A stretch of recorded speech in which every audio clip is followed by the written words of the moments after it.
हैं कि क्या ये बात दुरुस्त है, कोई यूँ कहे कि इल्म इसलिए इल्म ना सीखो क्योंकि फिर अमल भी करना पड़ेगा और फिर तुम अमल नहीं करोगे तो गुनाहगार हो गए, क्या ये बात ठीक है? नहीं, बिल्कुल गलत है। अगर इसी तरह की हिकमतें शरीयत के भी पेश नज़र होती तो अल्लाह ताला ये ना फरमाता कि फ़सअलू अहल ज़िक्र इन कुन्तुम ला तालमून, अगर तुम नहीं जानते तो अहले इल्म से पूछो। और आपके नबी ने इरशाद फरमाया कि तलबुल इल्मी फ़रीदतुन अला कुल्लि मुस्लिम, इल्म का हासिल करना हर अक़ल बालिग़ मुसलमान मर्द व औरत पर लाजिम है। और अल्लाह ताला ने अपने हबीब के एक वस्फ़ के बारे में ये हुक्म फरमाया कि हबीब इसके लिए दुआ करें कि यह ज़्यादती हो, क़ुर रब्बि ज़िदनी इल्मा, आप ए हबीब आप अल्लाह से दुआ कीजिए अल्लाह ताला मेरे इल्म में इजाफ़ा फरमा, मेरे इल्म को ज़्यादा कर दे।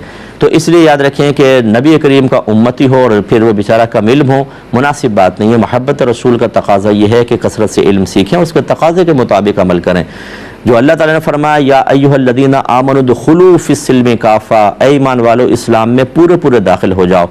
तो पूरा इस्लाम पहले आपको पता होगा तो आप उसमें दाखिल होंगे ना। ये भी इशारा है इस तरफ के इल्म दीन सीखें ताकि आपको पता चले कि इस्लाम क्या है और गैर इस्लाम क्या है, गैर इस्लाम को तर्क करें और इस्लाम की तरफ बढ़ें। अगर आप नहीं सीखेंगे तो ये कोई शरई उज़र नहीं होगा।